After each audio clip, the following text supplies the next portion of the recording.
A história real dela na Califórnia. Meu filho mandou mensagem: você não vai se juntar a nós. Minha esposa prefere ficar apenas com a família dela.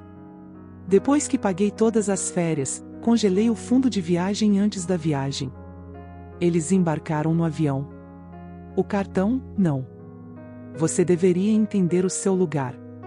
Minha esposa prefere ficar com as férias só para a família. Você já fez a sua parte pagando. Essa foi a mensagem que meu filho me enviou exatamente às 23h02. 2 noites antes da viagem em família que eu vinha planejando, financiando e sonhando há 3 anos. Sentei-me à mesa da cozinha, meus óculos de leitura na ponta do nariz, o zumbido suave da geladeira, o único som na casa. Eu tinha acabado de colocar o último conjunto de frascos de protetor solar tamanho viagem nos sacos com o zíper que eu havia etiquetado à mão, um para cada neto.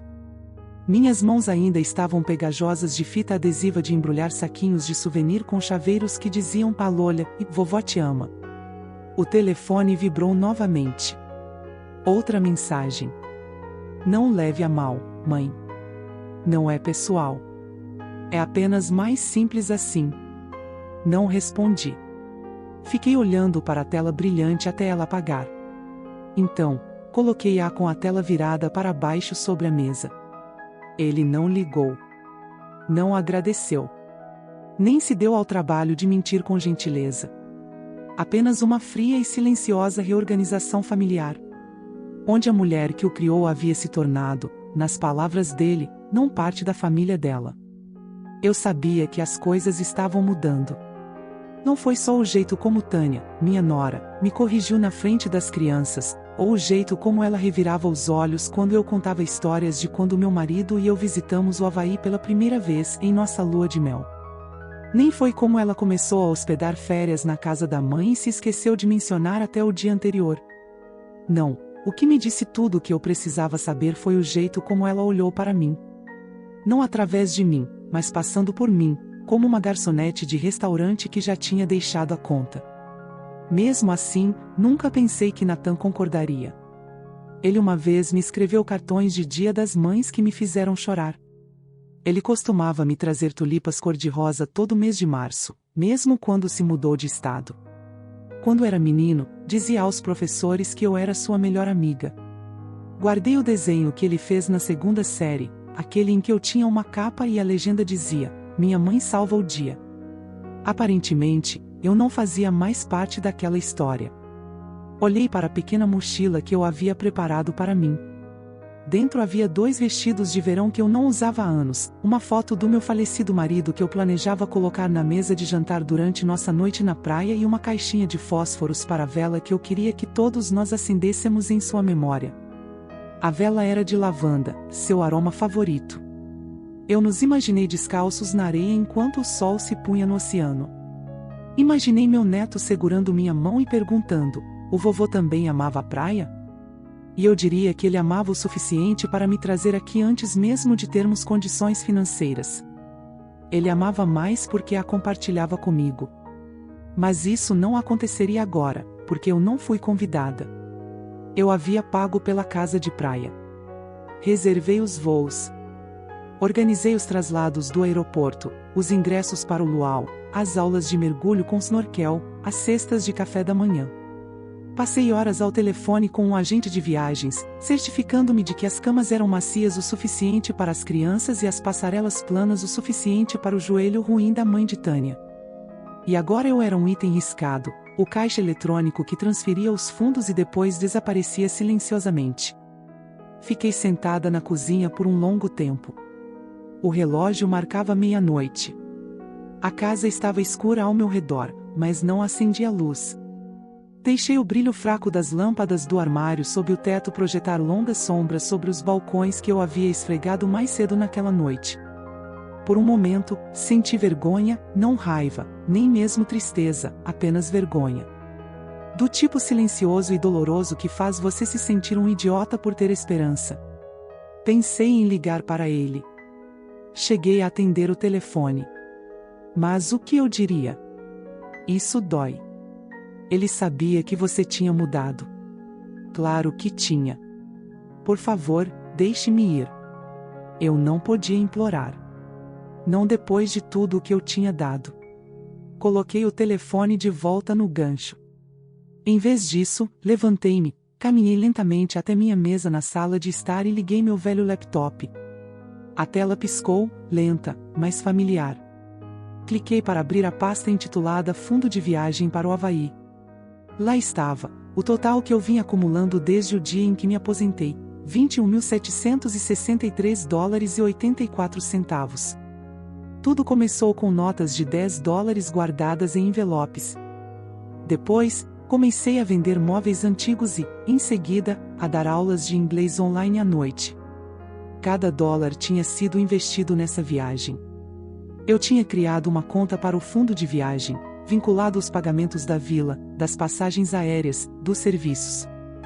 Eu também havia configurado todos os cartões para serem retirados de uma fonte primária, a minha, porque confiava neles. Porque eu achava que a confiança era algo que eu havia conquistado. O cursor piscou.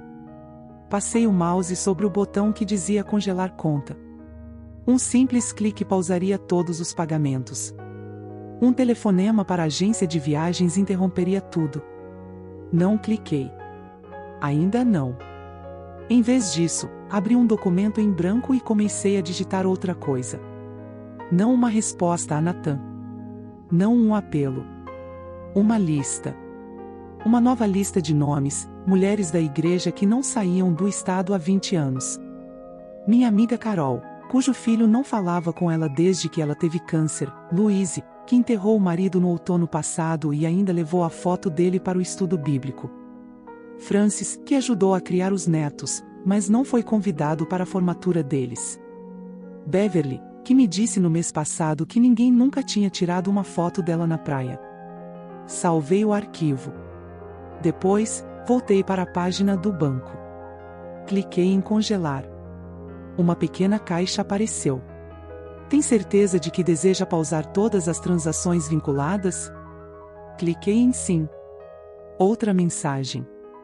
Todos os cartões vinculados serão desativados imediatamente. Sim. Então, recostei-me, fechei o laptop e respirei fundo.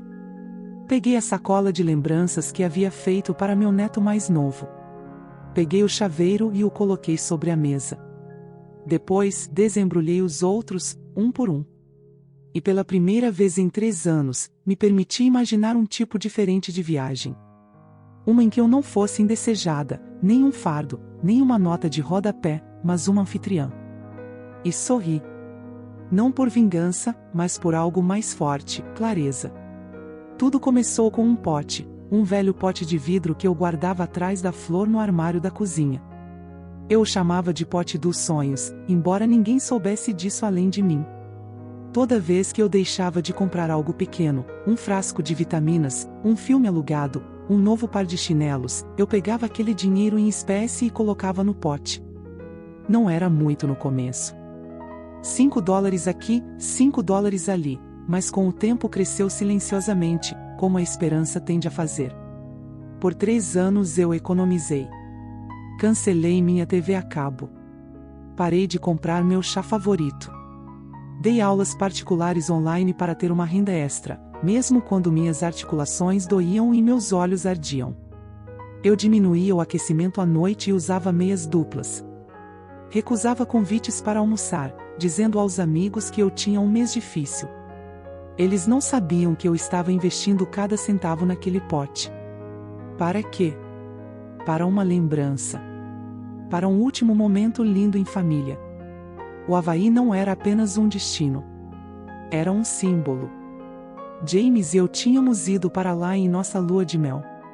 Tínhamos apenas 24 anos, mal nos casamos, falidos como nunca. Dividíamos uma única mala e sanduíches na hora do almoço. Ele se queimou tanto no sol no segundo dia que usou um lençol como capa pelo resto da semana. Rimos mais do que nunca. Depois que ele morreu, fiz uma promessa silenciosa a mim mesma.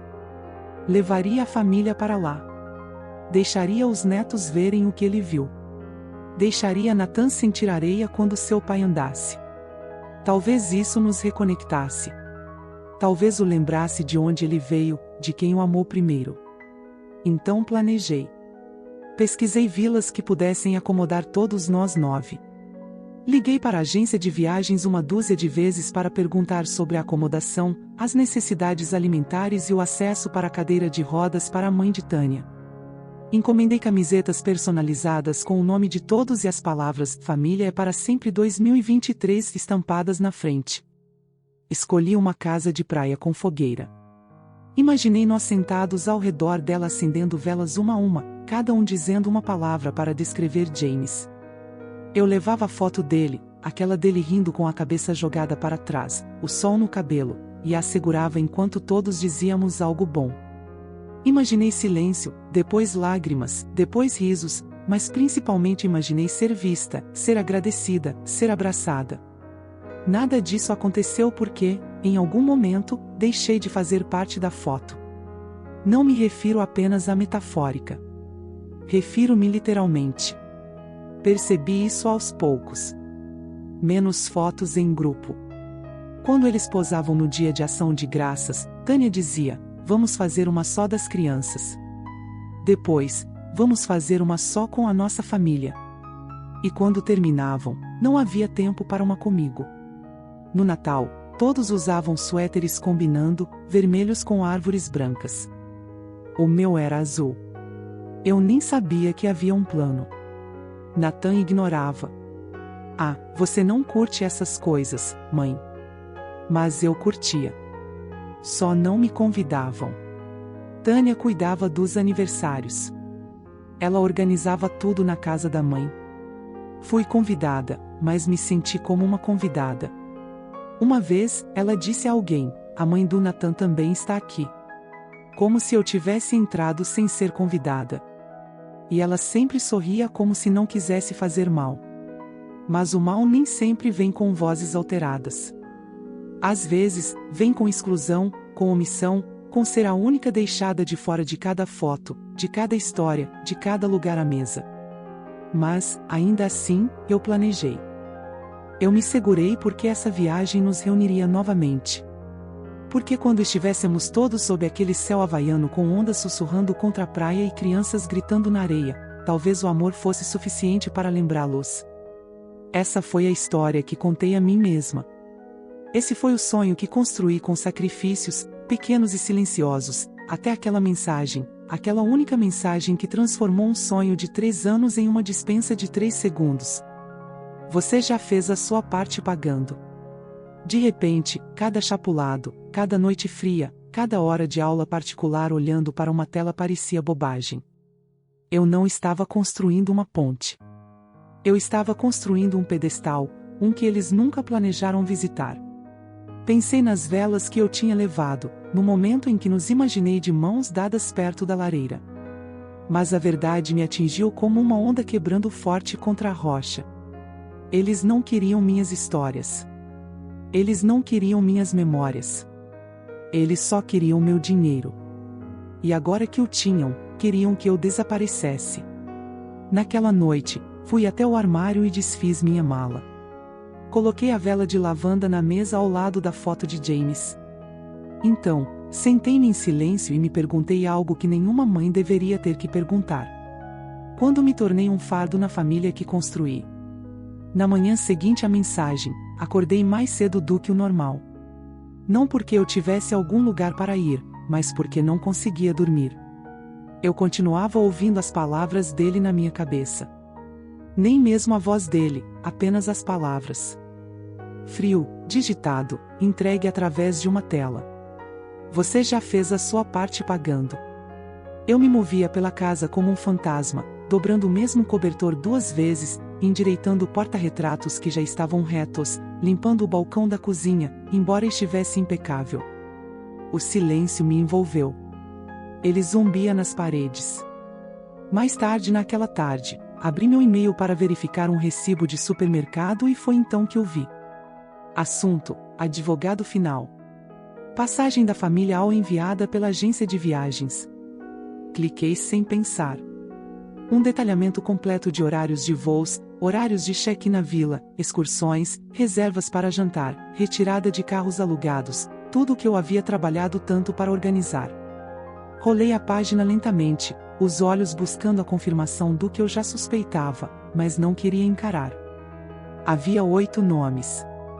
Nathan, Tânia, os 2 filhos, os pais de Tânia, a irmã de Tânia, o namorado da irmã de Tânia, não o meu, não a minha mãe, não a Marilyn, em lugar nenhum.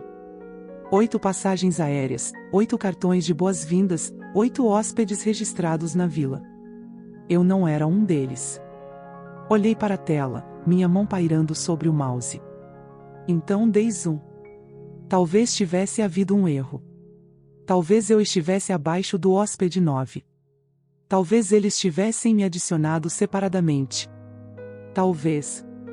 Mas não havia outros anexos, nenhuma reserva paralela, nenhuma confirmação separada, apenas 8. Fiquei ali sentado por um longo momento. Então fechei o laptop delicadamente, como se ele pudesse quebrar se eu me movesse rápido demais. Naquela noite, Tânia ligou. Não Nathan. Tânia. Sua voz estava excessivamente alegre. Estamos terminando de fazer as malas. Ela disse animadamente. Espero que tudo esteja resolvido do seu lado em termos financeiros. Acho que o pagamento final cai amanhã, certo? Não respondi imediatamente. Então perguntei baixinho. Precisa que eu leve alguma coisa? Uma pausa, um silêncio agudo e constrangedor. Traga, ela repetiu. Ah, não, você não precisa levar nada. Empurrei delicadamente, apenas pensando se deveria levar algum jogo para as crianças ou lanches para o voo. Sei que às vezes elas ficam enjoadas. Ela me interrompeu, ainda sorrindo, mas com a voz firme agora. Marilyn, já cuidamos de tudo. Você realmente não precisa se preocupar. Na verdade, estávamos pensando que seria melhor você fazer essa viagem para descansar. Ficar em casa. Focar em você. Ela não disse isso com malícia, mas a finalidade estava lá. Eles tinham planejado tudo sem que eu me visse e agora fingiam que era para o meu próprio bem. Depois que a ligação terminou, fiquei na cozinha, olhando pela janela para o bebedouro para pássaros que James havia instalado 20 anos atrás. A água estava parada, sem ondulações, assim como eu. Não estava brava, não estava chocada, apenas parada. Fui até o armário, puxei o pequeno cofre à prova de fogo e o abri. Dentro estavam os documentos que eu guardava desde que abri o fundo de viagem. A conta que criei. A conta que financiei. A conta vinculada a cada reserva. Folheei os formulários. Lá estava em letras maiúsculas. Titular da conta, Marilyn Rose Monroe. Usuários autorizados. Nenhum. 100 consignatários. Sem propriedade compartilhada. Sem acesso alternativo. Sentei-me e abri meu aplicativo bancário. Lá estava. Fundo de viagem. $21.763,84. 84 centavos. Status ativo, cartões vinculados, 6, titular principal da cobrança, eu. Foi então que comecei a pensar na facilidade com que me apagaram. Com que confiança, como gastaram minha generosidade como se fosse direito deles e descartaram minha presença como se fosse um fardo. Eu nunca deveria ter ido. Eles só precisavam do dinheiro. Nunca foram nossas férias. Foi uma transação. E eu fui ao banco. Mas o problema dos bancos é que eles podem fechar. Não tomei nenhuma decisão naquela noite. Em vez disso, desliguei o telefone, preparei uma xícara de chá de hortelã e fiquei ali pensando. Deixei-me sentir aquilo completamente. Não apenas o insulto, mas a clareza. Eles não me esqueceram. Eles me omitiram. E pior, presumiram que eu seria muito passiva, muito velha, muito grata por migalhas para notar. Acharam que eu ficaria nas sombras e sorriria de qualquer maneira. Esqueceram quem os criou. Fechei o aplicativo e, pela primeira vez em meses, dormi a noite toda. Não gritei. Não chorei. Não liguei para ninguém para anunciar o que havia descoberto. Nada de telefonemas dramáticos, nada de acusações explosivas. Simplesmente fiz chá. Sentei-me na cadeira que James usava para chamar o vigia e fiquei olhando pela janela enquanto meu laptop piscava e acordava ao meu lado. A casa estava silenciosa. Sem TV, sem rádio, apenas o vento batendo contra a dor e o zumbido ocasional da geladeira. E naquele silêncio, algo dentro de mim se acalmou. Não como calma, mas como pedra. Eu não estava mais confuso. Não estava mais esperando por um pedido de desculpas. Eu estava planejando. Abri o aplicativo bancário e rolei até a seção de fundos de viagem. Meu nome ainda estava no topo. Titular da conta. Verifiquei os cartões vinculados, 6 no total.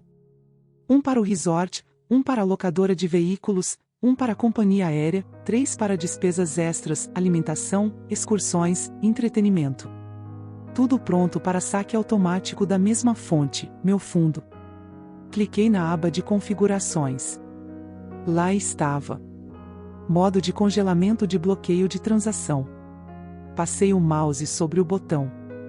Uma pequena nota abaixo dizia: ative esta configuração para pausar todas as cobranças desta conta. Os cartões vinculados serão desativados. Nenhuma nova cobrança poderá ser autorizada sem a verificação do titular da conta. Um clique. Era tudo o que precisava. Mas eu não cliquei ainda. Em vez disso, abri outra aba, a do meu calendário. Marquei o dia da partida com um círculo vermelho. Eles estavam programados para sair do LAX às 10h45, horário local. Se chegassem 2 horas antes para o check-in, isso significava que eu gostaria que o congelamento começasse por volta das 8h15. Enviei uma mensagem instantânea no momento em que eles formavam fila no portão, confiantes de que tudo havia sido pago. Esse seria o momento em que os cartões parariam de funcionar. Mas só se eu pedisse para não fazerem isso. Só se eu mantivesse o silêncio por tempo suficiente. Mesmo assim, não apertei o botão. Ainda não. Porque, uma vez que você decide parar de desempenhar o papel que as pessoas lhe atribuem, a boa mãe, a avó generosa, a apoiadora sorridente que nunca pede nada em troca, não há como voltar para aquela máscara. E eu queria ter certeza. Então, dei a eles uma última chance. Só uma. Enviei uma mensagem para o Nathan. Simples. Suave. Me avise se precisar de ajuda com as malas das crianças ou com os lanches antes da viagem. Posso levar algumas pulseiras extras para enjoo para Olivia. Nenhuma resposta. 1 hora se passou. 2. Eu podia ver que a mensagem tinha sido lida. Ainda nada. Não, obrigada. Nenhuma confirmação. Não, nós agradecemos. Simplesmente nada. Foi quando eu soube que não havia mal-entendido. Não se tratava de falha de comunicação, esquecimento ou das preferências da Tânia. Tratava-se de direito, da crueldade silenciosa de pessoas que acham que o amor é uma transação unilateral. Eu era o cofre e eles estavam sacando. Mas não mais. Voltei para o aplicativo do banco. Meu dedo pairou novamente. Então, sem hesitar, cliquei. O ícone ficou azul. A mensagem foi atualizada. Modo de congelamento ativado. Todas as transações estão pausadas. Autorização manual necessária para retomar. Pronto. Fiquei olhando para a tela por um momento, deixando a ficha cair. Não receberiam nenhum e-mail de confirmação, nenhum alerta, nenhum aviso. Eles descobririam, assim como eu descobri que não fui convidado, da maneira mais silenciosa e inegável possível. Recostei-me na cadeira, tomei um gole de chá e exalei. Não era vingança. Era realidade. Uma realidade que eles escolheram, mas isso não significava que eu tivesse que financiá-la. Nas 48 horas seguintes, não disse nada. Quando Tânia postou uma foto de chapéus de praia combinando nas redes sociais, não comentei. Quando Nathan mandou uma mensagem de texto no grupo de bate-papo da família dizendo pronto para decolar, não respondi. E quando minha neta mais nova me enviou uma mensagem de voz dizendo: "Vovó, vamos ver tartarugas marinhas." Guardei, apertei contra o coração e disse em voz alta: "Desculpe, querida, mas alguém tinha que ensinar aos seus pais o valor da presença." Então, voltei ao meu laptop e abri uma nova planilha. Desta vez, não era para eles. Era para mim. Fiz uma lista intitulada "Aqueles que merecem ser vistos." No topo, escrevi Carol, Beverly, Louise, Francis, Nora, Denise. Cada uma delas era uma mulher como eu. Esquecida, subestimada, superutilizada. E abaixo de cada nome, comecei a mapear como seriam as férias. Não por recompensa, mas por restauração. Não por pena, mas por poder. Porque se eu fosse a responsável pelo talão de cheques, eu decidiria quem valia a pena a viagem. Naquela noite, dormi com a janela aberta. O vento sussurrava como um segredo finalmente revelado. Eles tinham feito as malas. Tinham seus cartões de embarque impressos. Achavam que a única coisa que restava era o voo. Mas o voo funciona com mais do que combustível. Funciona com confiança. E eles não tinham mais nada comigo. Eles partiram para o aeroporto com malas combinando, chapéus de palha e aquele ar suave e presunçoso que as pessoas têm quando acham que tudo saiu exatamente como planejado. Tânia postou uma foto no Instagram do banco de trás do Uber. As crianças sorrindo, Nathan fazendo o sinal da paz. Sua própria legenda dizia: "A caminho do paraíso, só a família." A última parte cortou como vidro. Eu vi enquanto estava sentada à mesa da cozinha, tomando café de uma caneca lascada que eu tinha desde antes de Nathan nascer. A mesma caneca com a qual ele uma vez me fez café da manhã na cama quando tinha 9 anos. Não gostei do que senti, mas não desviei o olhar. Observei a história dele se desenrolar quadro a quadro. No aeroporto, no check-in, no portão, bagagem empilhada, crianças pulando. A mãe de Tânia posou ao lado da placa da companhia aérea como se fosse um tapete vermelho. 8 sorrisos. Nenhum assento para mim. Então a mensagem chegou. Nathan. Oi. Estou recebendo um erro estranho no check-in. Você pode verificar a conta de viagem rapidinho? Não respondi. 5 minutos se passaram. Depois outro. Nathan, eles estão dizendo que o cartão foi recusado várias vezes. Você vê alguma coisa da sua parte? Mesmo assim, eu não disse nada. Então as ligações começaram. Primeiro, uma a cada 10 minutos, depois a cada 5, depois uma após a outra. Mensagens de voz se seguiram. Mãe, sou eu. Só me ligue rapidamente, por favor. Ok, não sei o que está acontecendo, mas não conseguimos confirmar o aluguel. Está dizendo que os fundos estão indisponíveis. Você pode dar uma olhada? Mãe, por favor. As crianças estão surtando. Só me avisem se algo aconteceu com a conta. Mantive o telefone virado para baixo. O relógio marcava 8h27. O voo estava programado para partir às 22h45. Imaginei-os parados no balcão, escaneando e reescaneando aqueles cartões de plástico.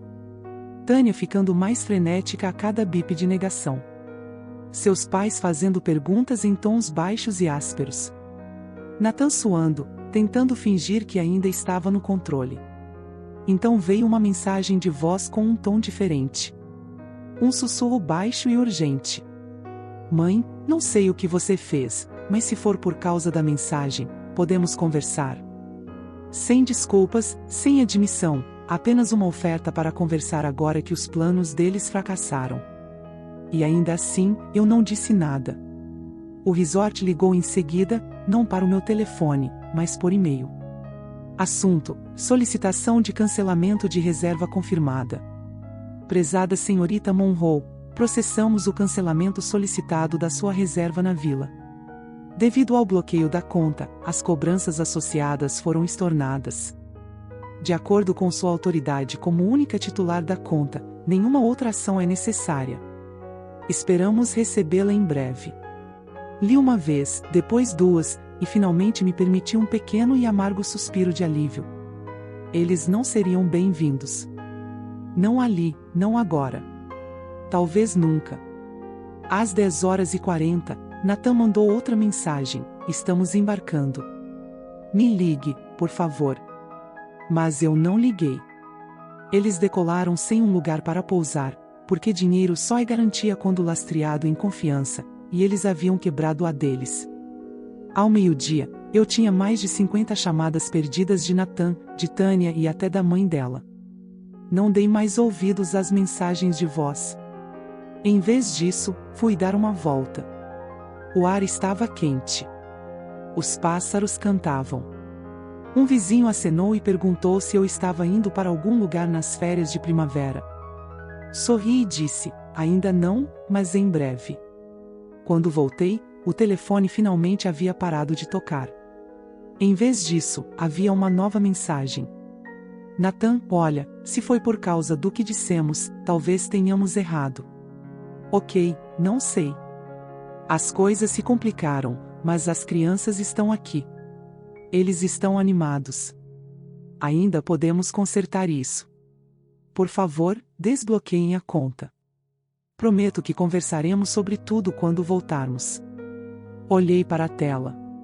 Eles queriam as férias e adiar o pedido de desculpas. Queriam perdão sem confissão. Queriam que eu financiasse a alegria deles enquanto eles exilavam a minha. Então, não, eu não desbloqueei a conta. Não respondi à mensagem e não me expliquei porque não lhes devia nada, porque às vezes o silêncio é a única resposta forte o suficiente para ser ouvida. O reembolso chegou 2 dias depois do voo. Chegou em pequenas notificações, uma por uma.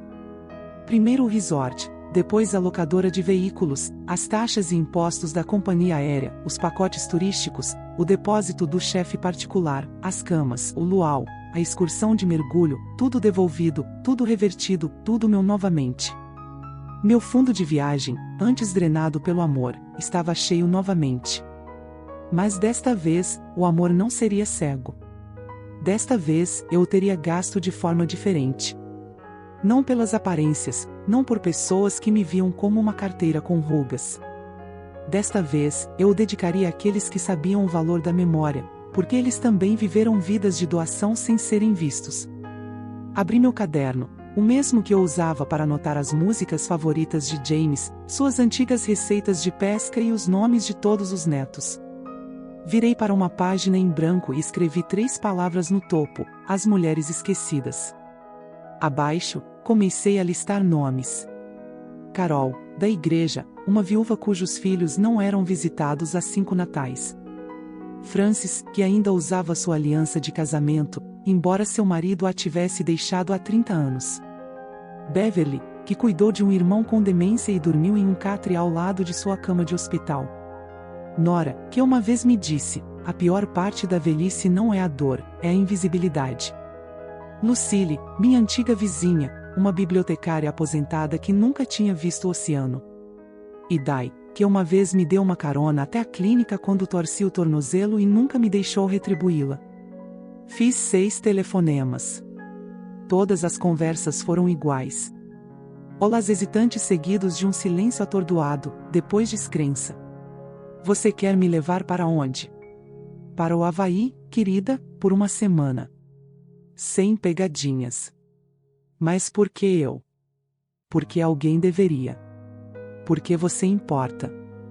Fiz as reservas em meu próprio nome desta vez. Uma vila, 6 mulheres, 7 dias.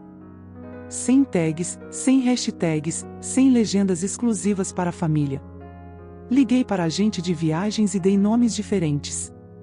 Pedi camas separadas e uma mesa grande com espaço suficiente para todos nós sentarmos juntos todas as noites. Então, fui até a caixa embaixo da minha cama. Dentro estava a foto de James que eu planejava colocar na cabeceira da nossa mesa de família. Seu sorriso ainda forte, ainda travesso, ainda meu. Mandei ampliar e emoldurar a foto, não em dourado, mas em nogueira macia, o tipo de madeira que fica mais escura e bonita com o tempo. Embrulhei-a em plástico bolha e guardei-a cuidadosamente na minha mala. Quando chegamos à vila, um lugar debruçado sobre o oceano, onde as palmeiras balançavam como dançarinas lentas e o ar salgado beijava a pele antes que você percebesse, entrei pela porta da frente e coloquei a foto na mesa de jantar. Ninguém questionou. Ninguém me pediu para colocá-la de lado. Naquela noite, sentamos juntos sob luzes suspensas. O som das ondas sussurrando através das portas abertas. Carol usava um cachecol brilhante e continuava enchendo o vinho de todos. Beverly brindou por finalmente estar em um lugar onde eu não precisava limpar a bagunça. Frances chorou ao ver a vista da janela dela. Não falamos sobre quem nos esqueceu.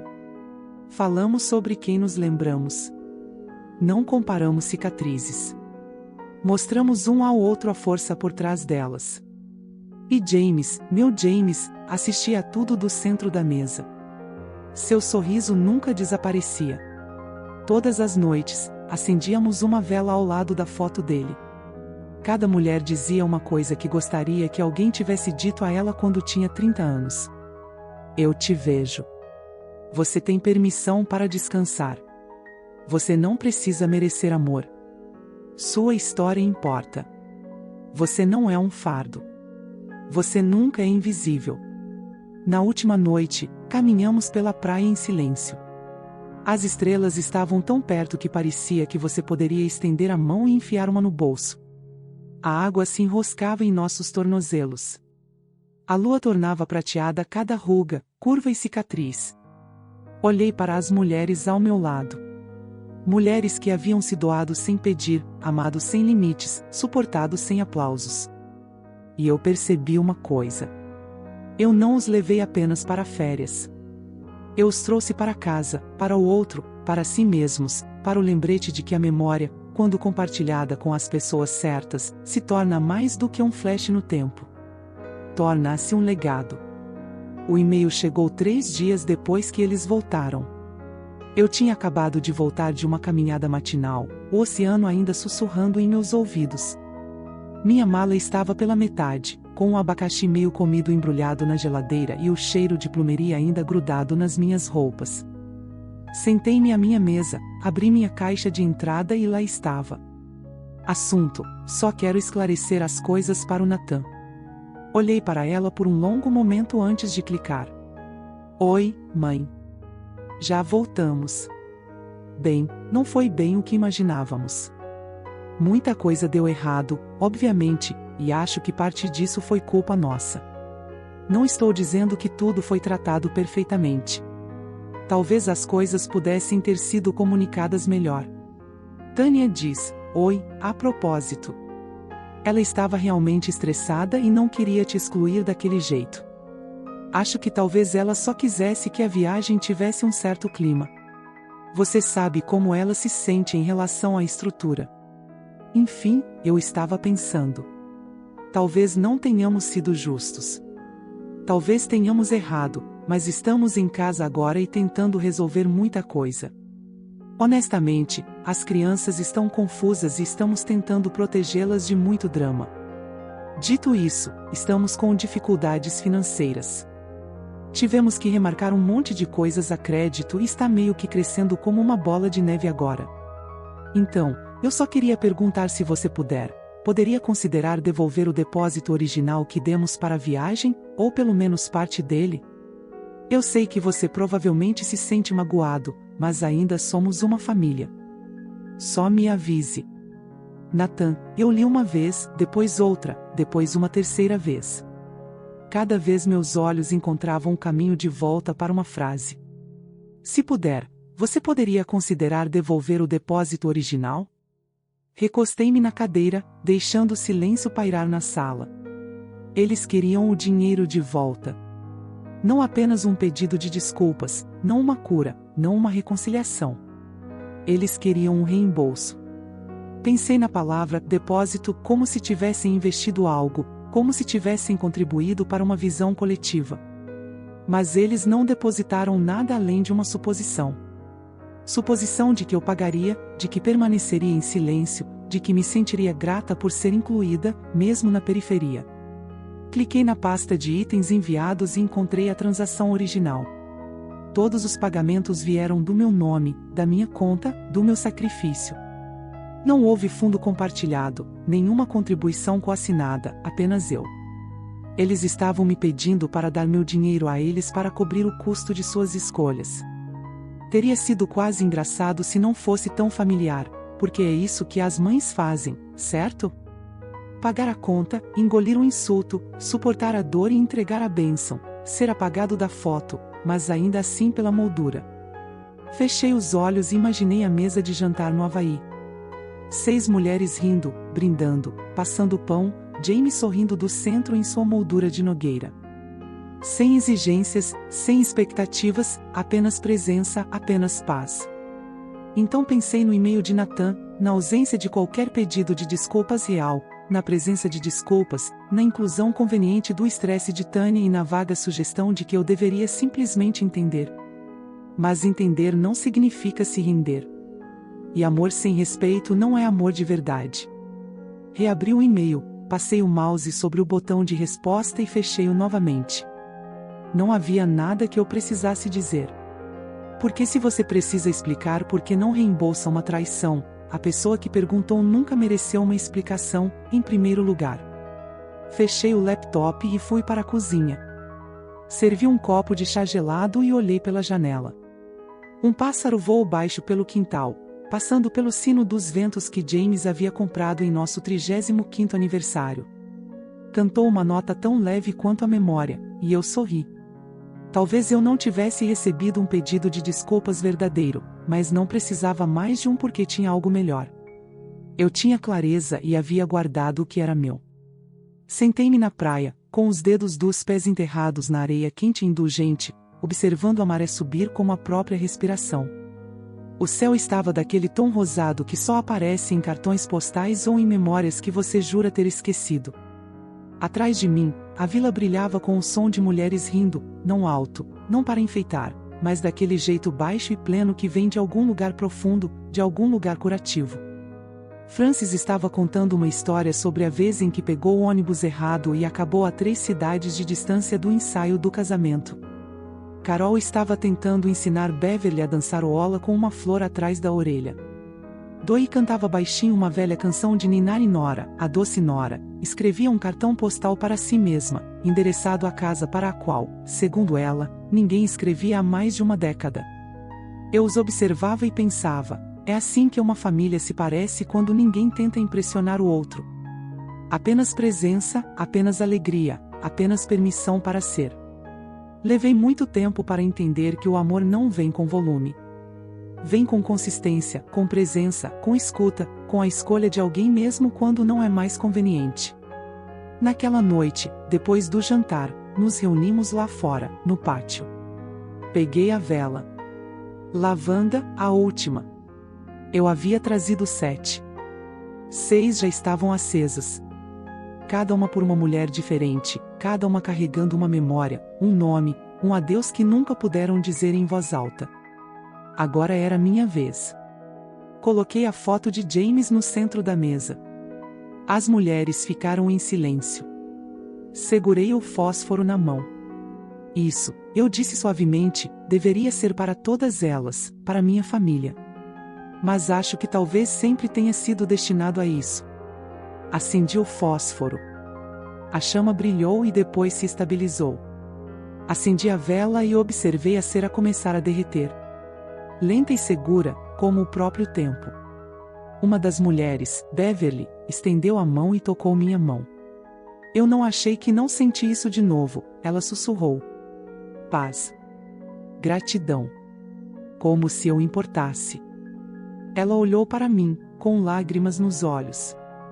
E eu não pensei que viria de alguém como você. Alguém como eu? Perguntei, sorrindo. Alguém que sabe, ela disse, como é dar tudo de si e ainda ser deixada do lado de fora da porta. Não respondi. Apenas segurei a mão dela um pouco mais forte. Depois que a vela queimou por um tempo, levantei-me e caminhei até a beira da praia. As mulheres me seguiram lentamente, descalças, cada uma carregando uma concha, uma fita ou um único nome escrito no bolso. Formamos um círculo na areia. Sem cerimônia, sem roteiro, apenas silêncio. E então eu disse, não para elas, nem mesmo para James, mas para a parte de mim que mais precisava ouvir. Não estou mais triste. Porque eu não estava. Eu também não estava com raiva. Eu não estava esperando Nathan ligar. Eu não estava esperando que Tânia percebesse o que tinha feito. Eu não estava resistindo para um reencontro cheio de lágrimas, onde todos finalmente entenderam o quanto eu havia carregado. Eu havia parado de carregar. E pela primeira vez em décadas, me senti leve. Pensei naquele e-mail, naquela tentativa patética e calculada de transformar um pedido de desculpas em negociação. Pensei nos anos que passei tentando ser o suficiente para pessoas que só me viam quando precisavam de algo. E sorri. Não o tipo de sorriso que você usa em reuniões de família, onde te entregam um prato de papel e te mandam sentar à mesa das crianças porque não há mais espaço. Não, esse era o tipo de sorriso que surge quando você percebe que nunca foi o problema. Você estava apenas dando o seu melhor para pessoas que já tinham decidido que não era o suficiente. Foi aí que as palavras vieram. Silenciosa como o vento, a gentileza gera direito. Então, apaguei essa gentileza. E agora não devo nada a ninguém. Não porque eu estivesse amargurada, porque eu finalmente estava livre. Livre das expectativas que sempre me esgotaram. Livre do peso do falso pertencimento. Livre da performance da maternidade que exigia sacrifício constante sem nunca ser solicitada. E você? Fiquei na beira da praia e deixei as ondas virem até mim. Elas se enrolaram nos meus tornozelos e puxaram a areia como se dissessem, deixa pra lá. E foi o que fiz. Abandonei o sonho de uma família que me daria um espaço. Abandonei a casa que ajudei a construir, mas na qual nunca fui bem-vinda. Abandonei a busca silenciosa e infinita por aprovação que eu já havia conquistado 1000 vezes. E o que restou foi isso. Um punhado de mulheres, uma vila brilhando atrás de nós, o sorriso de um marido congelado em uma foto e um coração que não implorava mais para ser visto. Virei-me e olhei para elas, minha família escolhida, e pensei, eu nunca fui deixada para trás. Simplesmente encontrei aquelas que estavam caminhando em minha direção. Se esta história tocou algo profundo em você, se você já derramou seu coração por uma família que a esqueceu, se você já foi apagada e teve que se escrever de volta, então seu lugar é aqui. Este é o Grandma True Stories, onde o silêncio se torna força e a memória se torna poder. Contamos as histórias que ninguém mais ousa contar. De mães descartadas, de mulheres que resistiram, de legados reconstruídos, não com barulho, mas com verdade. Então, se você acredita que gentileza não é fraqueza, mas sabedoria que espera, se você acredita que ser esquecido não é o fim da sua história, mas o começo de uma melhor, assine o Grandma True Stories hoje mesmo. Porque quando uma avó fala, o mundo finalmente ouve. De mulheres que resistiram, de legados reconstruídos, não com barulho, mas com verdade. Então, se você acredita que gentileza não é fraqueza, mas sabedoria que espera, se você acredita que ser esquecido não é o fim da sua história, mas o começo de uma melhor, assine o Grandma True Stories hoje mesmo. Porque quando uma avó fala, o mundo finalmente ouve.